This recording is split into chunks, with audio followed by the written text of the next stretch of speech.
Most people picture a pilot's job as the safest, most comfortable seat in the building.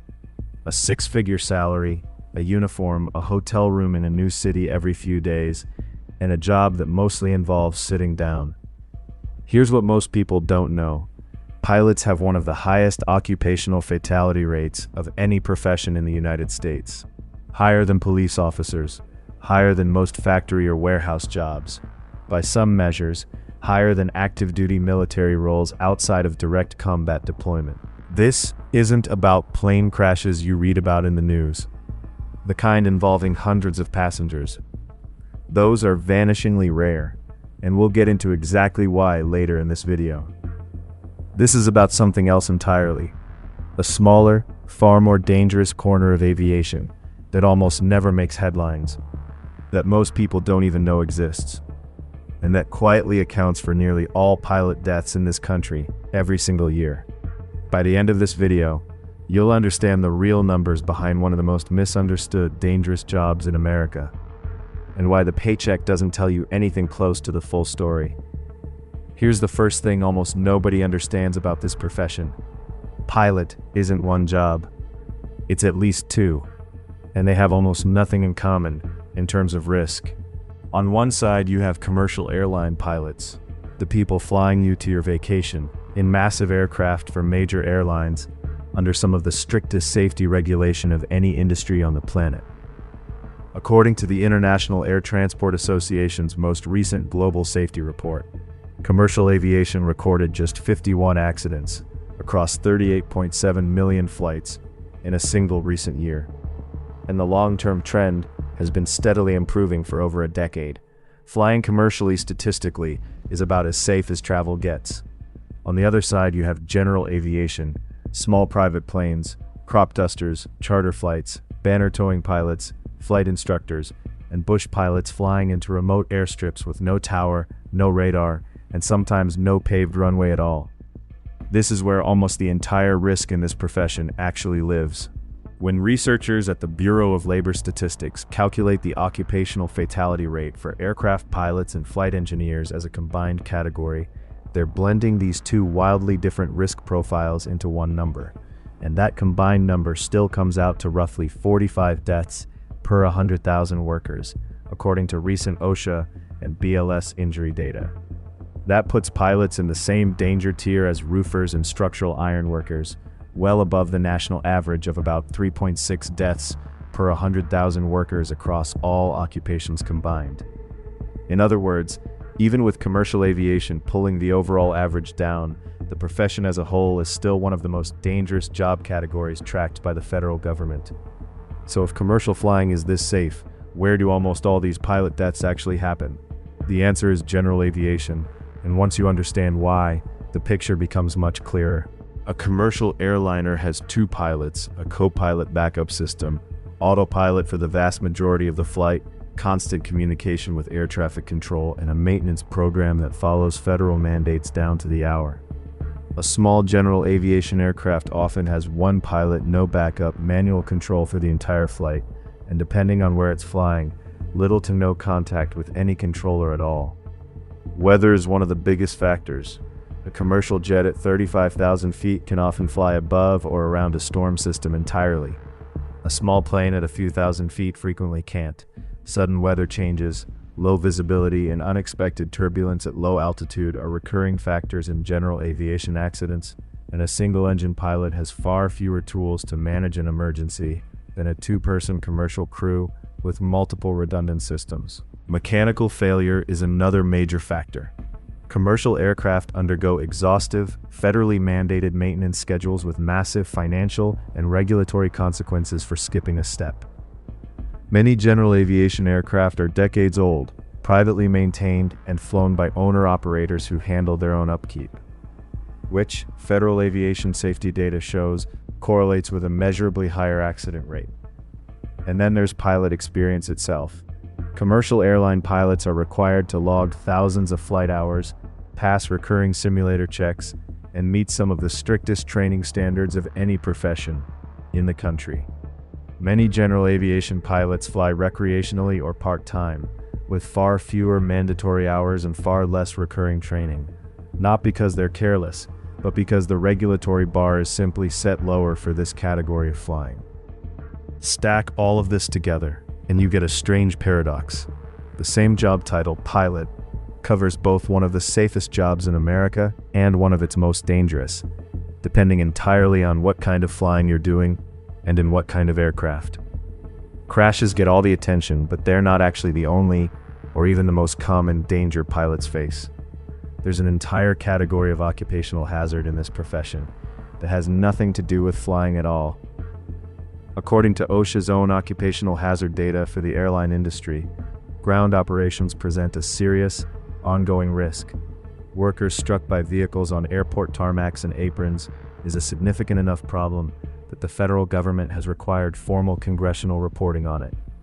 Pilots, like other airline employees, spend meaningful time on active tarmacs, surrounded by moving aircraft, fuel trucks, baggage carts, and ground equipment, often in low visibility conditions like fog, rain, or night oper.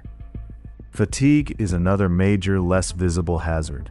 Commercial pilots are required by federal regulation to fly an average of around 75 hours per month in the air, plus roughly 150 additional hours per month on related duties.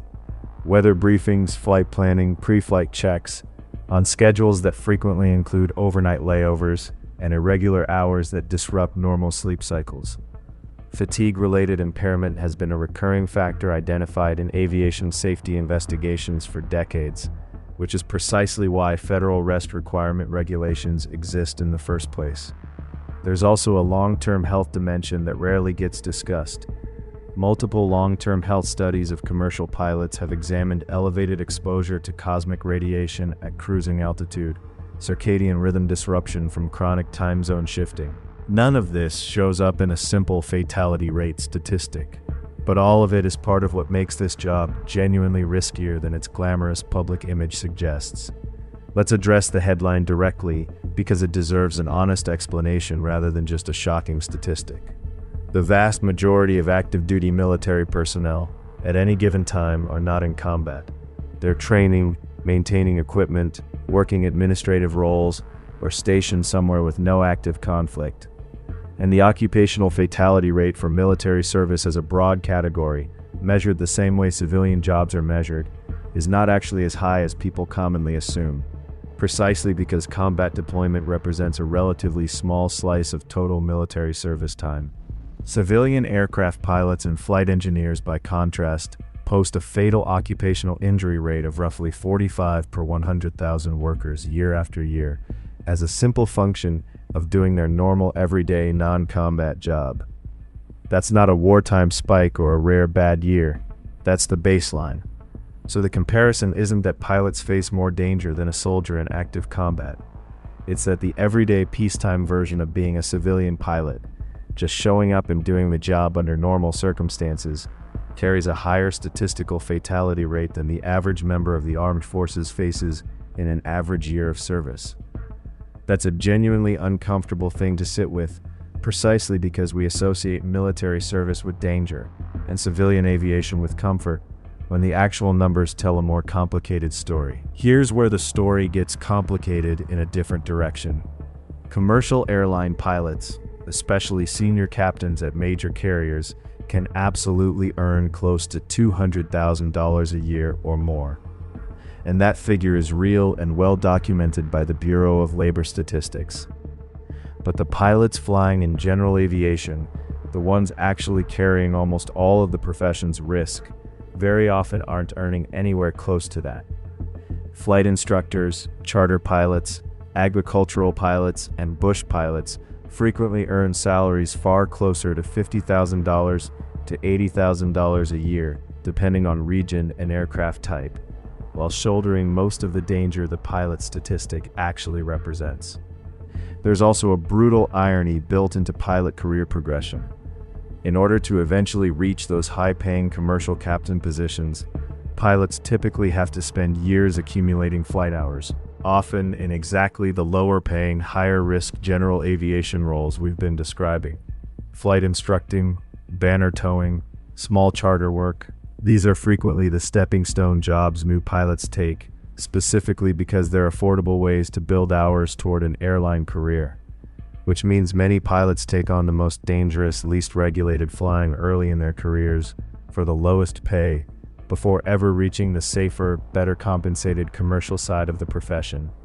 So the popular image, pilot equals $200,000 salary equals safe, glamorous job, isn't exactly wrong.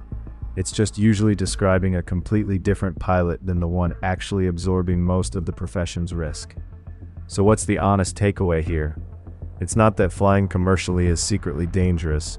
By every available measure, it remains one of the safest forms of transportation that has ever existed. And the long-term safety trend keeps improving year after year. If you're boarding a major airline flight, the statistics overwhelmingly favor you.